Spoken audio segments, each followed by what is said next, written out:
आज की इस वीडियो में आपको हम कक्षा 10 गणित का काफी इंपॉर्टेंट क्वेश्चन बताएंगे जो कि सीधा आपसे एग्जाम में ही पूछा जाएगा। ये पार्ट 4 का लिया गया है जो कि द्विघात समीकरण से लिया गया है और ये पार्ट नंबर 7 है। अगर आप सभी चैप्टर के सभी इंपॉर्टेंट क्वेश्चन को देखना है तो आपको पार्ट 1 से देखना पड़ेगा, जो कि उसका लिंक हम डिस्क्रिप्शन में दे देंगे, वहां पर जाकर आप देखिएगा।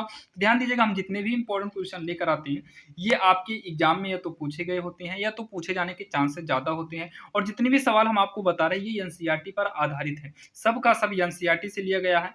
या तो एनसीईआरटी की एग्जाम्पल होगी या तो एनसीईआरटी प्रश्नावली, क्योंकि एनसीईआरटी एग्जाम्पल से भी क्वेश्चन बोर्ड एग्जाम में पूछे जाते हैं। तो यहाँ पर देखिए, यहाँ पर हमको रटना नहीं बल्कि इसके नियम को सीखना है। तो गुणनखंड विधि से जो है हमें निम्नलिखित समीकरण के मूल यानी कि इसी को सॉल्व करके जो यक्स का मान आता है उसी यक्स के मान को निकालना है। तो यहाँ पर देखिए, जो पहली सवाल है x square minus 3x minus का 10 है बराबर 0। अब यहाँ पर सबसे पहले ये चेक करिए कि इसका खंड क्या बनेगा। आपको पता है गुणनखंड विधि का मतलब क्या होता है, गुणनखंड करते हैं। जैसे मान लो आपको गुणनखंड ना आता हो तो ध्यान से आप लोग सुनिएगा। सबसे पहले क्या करते हैं, सबसे पहले आगे यक्स स्क्वायर के यहाँ पर गुणे में कोई चिन्ह है क्या, देखिए। तो आप कहेंगे कुछ नहीं है, तो यहाँ पर कितना मानेंगे, एक, यानी कि आगे वाला अंक लेना है और पीछे यानी कि सबसे लास्ट वाला अंक 10। तो 1 और 10 का हमें गुणा करना है, तो 1 दहम्मा कितना हो जाएगा 10। और इतना करने के बाद यानी कि 1 दहम्मा जो 10 आया, इतना करने के बाद आपको 10 का जो है लासा निकालना पड़ेगा। तो 10 का लासा लेंगे, 2 पंचे 10, 5 का नम 5 आ गया, यानी कि 2 और 5 इसका लासा आया। अब क्या करना है, अंत में जो चिन्ह है आप देखिए माइनस है, यानी कि घटाने पर 3 आना चाहिए, ऐसा जोड़ा बनाओ। तो 5 में से 2 घटा तो 3 आ जाएगा, घटाने पर 3 आना चाहिए, तो 5 में से 2 घटेगा 3 आ जाएगा। तो यहाँ पर लिखेंगे यक्स स्क्वायर माइनस, जहाँ 3 है यहाँ पर हम लिखेंगे 5x माइनस का 2x, 5 में 2 घटा देंगे 3 आएगा, माइनस में 10 इक्वल का 0। ये हो जाएगा यक्स स्क्वायर माइनस में 5x माइनस माइनस हो जाएगा प्लस का 2x माइनस का 10 इक्वल में 0 करेंगे। इन दोनों में से हम x कॉमन लेंगे तो हो जाएगा x माइनस का 5, इन दोनों में कॉमन लेंगे प्लस का 2, तो x माइनस का 5 इक्वल में हो जाएगा 0। अब ये जो दोनों में मिलता है यानी जो ब्रैकेट में मिलता है इसको हम एक ब्रैकेट में कर लेते हैं और जो बाहर है उसको हम एक में कर लेंगे, इक्वल में क्या हो जाएगा 0 हो जाएगा। अब एक ब्रैकेट को लेंगे x प्लस 2 लेंगे, अभी इसको कुछ समय के लिए हम छोड़ देते हैं।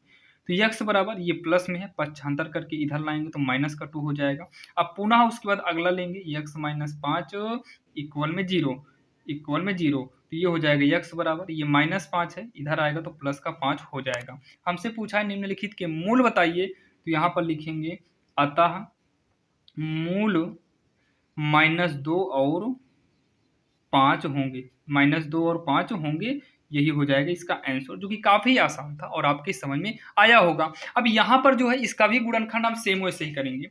सबसे आगे क्या है, यहाँ देखिए, सबसे आगे क्या है तो √2 है और सबसे पीछे क्या है तो 5√2 है। दोनों का पहले गुणा कराते हैं। अब यहाँ पर 10 और 1, 10 1 10 गुणा हो गया था, यहाँ पर इस तरह गुणा करेंगे तो यहाँ 5 है, यहाँ पर 1 मान लेते हैं क्योंकि ये रूट के बाहर 5 है, इसी के गुणा में रूट के बाहर, और यहाँ पर रूट के बाहर कुछ नहीं था तो 1 मानेंगे, तो 1 पंचे 5 होगा। √2 का जब √2 में करेंगे, दोनों रूट मैच कर रहा है तो एक जो है रूट से बाहर आ जाएगा, तो जब दोनों मैच करता है तो रूट से बाहर, तो 5 दूनी कितना हो जाएगा 10 हो गया। अब 10 का लासा निकालिए, तो 10 का लासा तो ये निकाले ही है, 10 का 2 और 5 आया है। कुछ ऐसा करिए यानी कि जोड़ने पर कितना आना चाहिए, जोड़ने पर 5 7 आना चाहिए, जोड़ने पर 7, तो 5 में 2 जोड़ दो 7 आ ही रहा है, तो 5 2 7 हो जाएगा। तो यहाँ पर करेंगे हम √2 यक्स स्क्वायर प्लस में 7 के स्थान पर करेंगे 5x प्लस में 2x, 5 2 7 होगा, प्लस में 5√2 इक्वल में 0। अब यहाँ पर 6 1 कर सकते हैं लेकिन आप 6 एक साथ नहीं करना, नहीं तो गलत हो जाएगा, क्योंकि आपके खंड में जो है 6 कहीं आया ही नहीं है, खंड के हिसाब से ही हमें करना पड़ेगा, ठीक। तो √2x स्क्वायर प्लस में ये 5x को वैसे ही हम लिख लेंगे, प्लस प्लस प्लस होगा 2x लिखेंगे, प्लस में 5√2 इक्वल में कितना हो जाएगा 0 हो जाएगा। तो इन दोनों में अगर आप देखिए तो दोनों में केवल x मिल रहा है, तो x कॉमन लेंगे तो होगा √2x प्लस का 5। इन दोनों में देखिए क्या मिल रहा है तो प्लस लिख लेते हैं।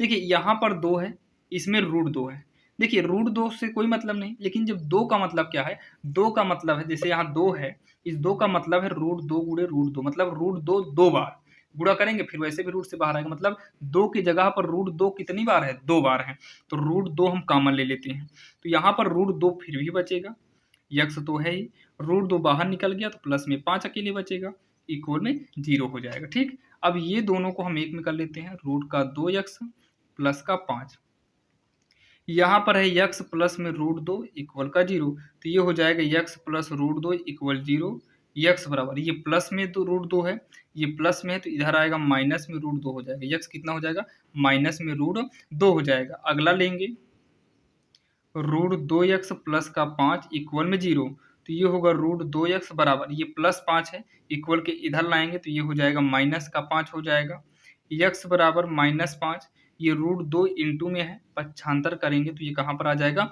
बटे में आ जाएगा, और यहाँ पर लिखेंगे लास्ट में अतः मूल माइनस में √2 तथा माइनस में 5 बटे का √2 होंगे। यही जो है इसका फाइनली आंसर होगा, क्योंकि काफ़ी आसान था और आपके समझ में भी आया होगा। अगर कोई भी डाउट हो तो आप लोग कमेंट बॉक्स में कमेंट कर सकते हो। अब यहाँ पर देखिए अगली नंबर जो सवाल है, ये सवाल नंबर 26 पहुँचाए हैं, पार्ट 7 है ये। तो यहाँ पर देखिए जो 26 यानी कि ये वाली जो सवाल है, ये भी सवाल काफ़ी इंपॉर्टेंट है, आप लोग देख कर ही समझ गए होंगे कि ये काफ़ी इंपॉर्टेंट है एग्जाम के लिए। तो दिया क्या, ऐसी दो संख्याएं ज्ञात करिए जिनका योग 27 है और गुणनफल 182 है। तो एक काम करते हैं, हम यहाँ पर बोला है ऐसी दो संख्या ज्ञात करो, तो हम मान लेते हैं माना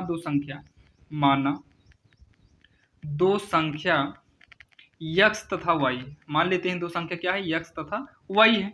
फिर बोला है जिनका योग का मतलब जोड़, यक्स प्लस वाई दोनों का जोड़, मतलब जो अंक यानी कि संख्या माने हैं उस संख्या का योग 27 है। तो यक्स प्लस वाई कितना हो गया 27। अब यहाँ पर आप चाहो तो यक्स का मान निकाल लो या तो वाई का, तो वाई ही निकाल लेते हैं, वाई बराबर 27, यक्स को इधर भेजेंगे तो माइनस का यक्स हो जाएगा, और ये बन जाएगा हमारा समीकरण 1 बन जाएगा। अब यहाँ पर फिर क्या बोला है, गुणनफल 182 है, मतलब यक्स और वाई का जब हम गुणा करें गुणनफल कितना है 182 है। तो यहाँ पर समीकरण मानने से अच्छा है कि हम यक्स को रहने देते हैं, वाई के स्थान पर हम 27 माइनस यक्स कर दें, तो 27 माइनस में यक्स कर देंगे इक्वल का 182। अब आइए हम इसी को पहले सॉल्व करते हैं।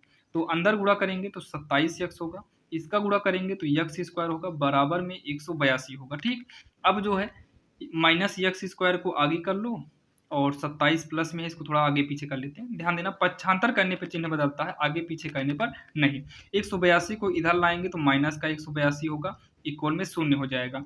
अब इसमें क्या काम करेंगे, माइनस कॉमन लेंगे तो यक्स स्क्वायर यहाँ प्लस था, माइनस कॉमन लेने पर ये भी माइनस होगा, 27 यक्स माइनस कॉमन लेने पर प्लस में होगा 182, इक्वल में क्या करेंगे 0। तो x square minus 87 x plus में 182 इक्वल। अब बात ये आती है माइनस कहाँ जाएगा, तो माइनस को उठाकर इधर कर देंगे, तो जब ये वाला माइनस इधर आएगा तो ये 0 की तरफ आएगा, तो बटे में नहीं होगा, माइनस इधर आएगा तो माइनस ही रहेगा।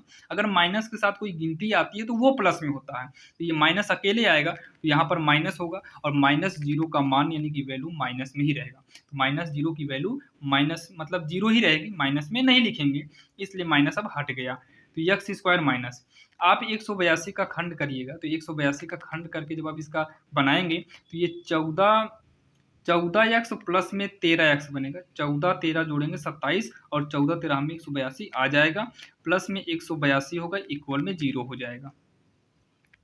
यक्स स्क्वायर माइनस का 14 x minus plus minus 13 x plus में 182 इक्वल का 0 हो जाएगा। ठीक, अब उसके बाद दोनों में हम यक्स कॉमन लेंगे तो हो जाएगा यक्स माइनस का 14, इन दोनों में कॉमन लेंगे, माइनस का 13 कॉमन लेंगे, तो यहाँ पर यक्स प्लस में से माइनस लिए हैं तो माइनस होगा, और इसमें से आप जो है 13 कॉमन लिए, 13 से आप भाग करेंगे तो ये 14 हो जाएगा, मतलब 14 आएगा, 13 गुणे 14 होगा तो 13 बाहर चला गया, 14 बचेगा, 0 बचेगा यहाँ। तो हो जाएगा यक्स माइनस 14, जो दोनों में मिलता है एक में करते हैं, और जो बाहर उसको हम एक में करेंगे, इक्वल का 0। तो यक्स माइनस 13 इक्वल 0 करेंगे तो यक्स बराबर का 13 हो जाएगा, ये वाला। ठीक, अगला क्या है, अगला है यक्स माइनस 14 इक्वल 0 करेंगे तो यक्स बराबर 14 आएगा, यक्स बराबर कितना आएगा 14 आएगा। तो यहाँ पर हम दो संख्या माने थे ना यक्स और वाई, तो यक्स का मान तो आ गया, वाई का मान हम समीकरण 1 से निकाल लेते हैं। तो यहाँ पर हम करेंगे समीकरण 1 से। अब यहाँ पर बात यह है यक्स का डबल मान है, तो यक्स बराबर 13, तो वाई बराबर कितना आएगा, तो वाई कितना आएगा, वाई 27 माइनस यक्स आएगा, 27 माइनस में यक्स है, तो यहाँ पर हम करेंगे 27 माइनस यक्स के स्थान पर 13, तो घटाने पर कितना आएगा, ये 14 आएगा। अगर हम मान लो यहीं पर x बराबर 14 करते हैं तो y बराबर 27 माइनस का 14, घटाने पर कितना आएगा, 13 आएगा। ये देखो घटाने पर 13 आएगा। अब इतना करने के बाद जो है यहाँ पर लिखेंगे हम लोग अतः संख्याएं, अतः संख्याएं या तो 13 14 होगा, संख्याएं 13 14 होगी या तो फिर 14 13, दोनों सही है, 13 14 या फिर 14 13 संख्याएं इतना, यही इसका जो है फाइनली आंसर हो जाएगा। जो कि ये हमारी सवाल नंबर कौन सी थी, 26 नंबर थी, जो कि हम 1 से ही बता रहे हैं, जो कि पार्ट 1 में आप देखेंगे।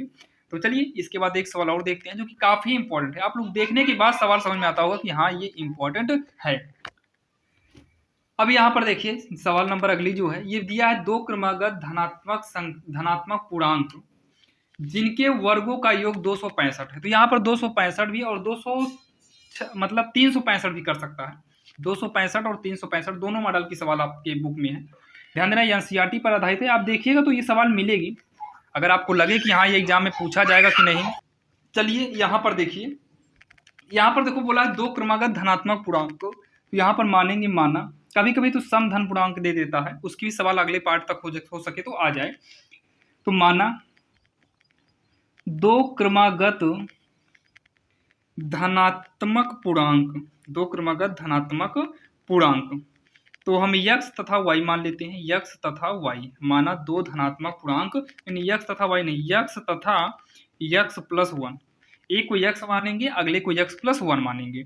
फिर प्रश्नानुसार क्या बोल रहा है, जिनके वर्गों का योग, तो वर्गों का मतलब पहले x है तो x का वर्ग, अगला x प्लस 1 है तो x प्लस 1 का वर्ग, तो इनके वर्गों का योग, योग मतलब जोड़ जो है 265 है। तो यहाँ पर हम डालेंगे प्रश्नानुसार, क्योंकि ये प्रश्न के अनुसार किए हैं। तो ये एक्स स्क्वायर प्लस में ये ए प्लस बी का होल स्क्वायर वाला फार्मूला यूज करेंगे, तो पहली का वर्ग यानी कि एक्स का वर्ग, दूसरी यानी कि 1 का वर्ग करेंगे 1 होगा, धन में 2 गुणे पहली दूसरी मतलब 2x हो जाएगा, ये होगा 265। तो ये एक्स स्क्वायर में जुड़ेगा 2x स्क्वायर, 2x को आगे कर लेंगे तो बचेगा प्लस 1, ये हो गया फाइनल। 265 को भी इधर लेकर आइए तो ये हो जाएगा माइनस में 265, इक्वल में 0 बचेगा। 2x स्क्वायर करेंगे प्लस में 2x, इसको घटाएंगे तो ये माइनस में 264 आएगा, इक्वल में कितना हो जाएगा, 0 हो जाएगा। अब क्या करेंगे, सब में 2 कॉमन हो रहा है, 2 कॉमन लेंगे तो एक्स स्क्वायर प्लस में x माइनस 132 हो जाएगा, इक्वल में 0।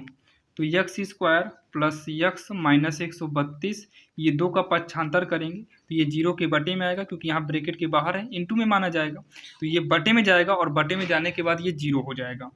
तो यहाँ पर देखिए 132 का खंड करेंगे तो एक्स स्क्वायर प्लस, आप लासा निकालिएगा 132 का, तो निकलेगा 2 से 2 छंग 12, 2 छंग 12, फिर 2 से तिहाई तिहाई, फिर 3 का नाम 3 का नाम, फिर 11, तो 2 दूनी 4 4 3 12, 12 और 11 का खंड बनेगा, तो 12x माइनस का 11x, घटाने पर 1x आ जाएगा, माइनस में 132 इक्वल का 0, तो दोनों में हम x कॉमन लेंगे तो x प्लस का 12 हो जाएगा, माइनस 11 कॉमन लेंगे तो x प्लस 12 इक्वल में 0 आएगा।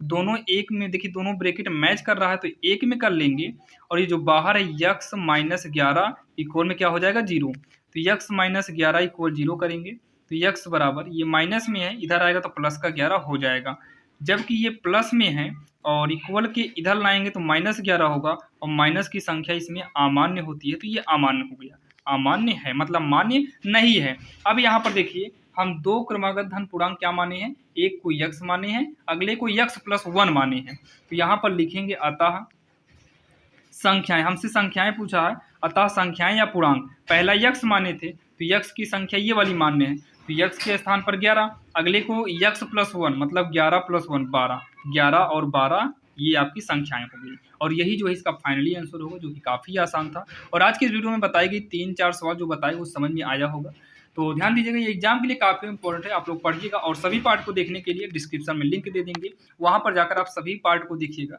आप इधर उधर भटकने से अच्छा कि आप लाइन बाय लाइन सारे पार्ट को एक बार देख लीजिए, ताकि आपको एग्जाम में कोई भी प्रॉब्लम ना हो। तो चलिए मिलते हैं किसी अन्य वीडियो में।